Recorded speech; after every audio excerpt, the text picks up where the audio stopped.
Et si on pouvait avoir un cofondateur qui bosse 24 heures sur 24, 7 jours sur 7, qui ne se plaint jamais et qui coûte presque rien?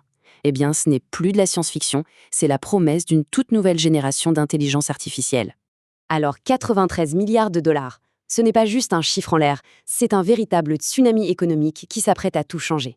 Et ce qui est fou, c'est que cette fois, l'opportunité de surfer cette vague est ouverte à beaucoup plus de monde. Jusqu'à maintenant, une opportunité pareille aurait été protégée par une sorte de dragon, le code. Pour la plupart des gens, ne pas savoir programmer, c'était un mur ininfranchissable qui empêchait de participer à ces révolutions technologiques. Mais, et si ce mur était en train de s'effondrer? On assiste à un vrai changement des règles du jeu. Avoir une expertise technique n'est plus le seul chemin possible pour monter une boîte dans la tech. Non, une nouvelle approche est en train d'émerger et elle redéfinit complètement ce que ça veut dire lancer un produit. Pour bien comprendre, il faut voir ça comme ça. Un chatbot, c'est un peu comme un stagiaire qu'on doit constamment micromanager, alors qu'un collègue IA, c'est plutôt un chef de projet expérimenté. On lui donne une mission et on sait que le travail va être fait et bien fait. Et les compétences de ce collègue sont juste incroyables. Il ne fait pas que répondre à des questions, il agit. Il peut aller chercher des infos dans les fichiers de l'ordinateur, utiliser des applications et même corriger ses propres erreurs de code. C'est cette autonomie qui change absolument tout. Pensez à la différence entre un GPS qui donne des indications et une voiture autonome qui conduit vraiment à destination. Eh bien, l'IA agentique, c'est la voiture autonome du monde du logiciel. Tout ça, ça peut encore sembler un peu futuriste. Sauf que ça ne l'est pas du tout. En ce moment même, il y a de vrais fondateurs qui utilisent cette technologie pour bâtir de vraies entreprises. Et ils le font sans écrire la moindre ligne de code. Prenez Michael Batko. Ce n'est pas un développeur, c'est un entrepreneur. Et il s'est servi de l'IA pour créer une entreprise de logiciels complète en partant de rien.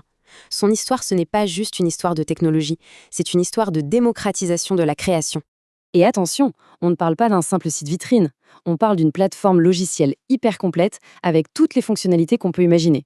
Authentification, base de données, IA intégrée, blog. C'est le genre de projet qui, il y a encore un an, aurait nécessité une équipe d'ingénieurs et des mois de développement. Et maintenant, accrochez-vous bien. Le coût total pour construire tout ça, environ 200 dollars. Pas 200 000, 200 dollars.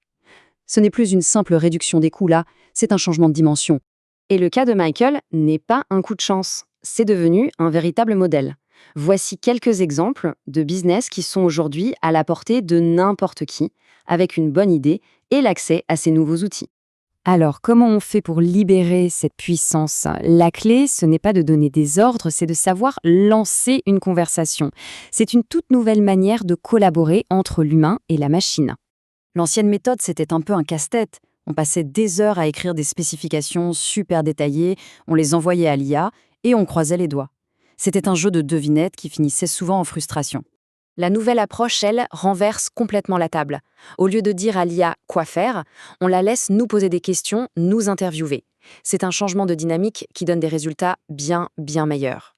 Le processus de Michael se résume en fait à 4 étapes très simples. D'abord, on donne un objectif général à l'IA. Ensuite, on la laisse poser des questions pour clarifier. On regarde ce qu'elle produit et on ajuste en parlant normalement. C'est une boucle de feedback hyper rapide qui permet de construire des choses complexes aussi simplement qu'en discutant. Tout ça nous amène à une question fondamentale. Si l'IA peut faire tout le travail technique, quel est le rôle du fondateur? Eh bien, la réponse, c'est que l'humain est plus important que jamais. Simplement, les compétences nécessaires ne sont plus les mêmes. C'est la grande question pour cette nouvelle génération d'entrepreneurs. Si savoir coder n'est plus le ticket d'entrée obligatoire, qu'est-ce qu'il remplace? Les voilà, les nouvelles compétences fondamentales. D'abord, la clarté d'un visionnaire. Ensuite, l'empathie pour le client. Et enfin, le courage d'agir vite.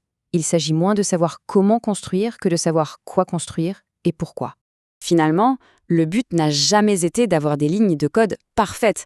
Le but, ça a toujours été de créer un lien entre un produit et un client, entre une solution et un problème. Et cette technologie nous permet enfin de nous concentrer sur ce qui compte vraiment. Il faut s'imaginer comme un architecte, pas un maçon. Le rôle, c'est de concevoir le plan, de décrire la vision. L'IA, c'est l'équipe de construction qui est prête à transformer cette vision en réalité. Les barrières sont en train de tomber. Les outils sont là, accessibles. La seule limite désormais, c'est l'imagination. La question n'est plus « est-ce qu'on peut le construire ?», mais bien « qu'est-ce qu'on ose construire ?»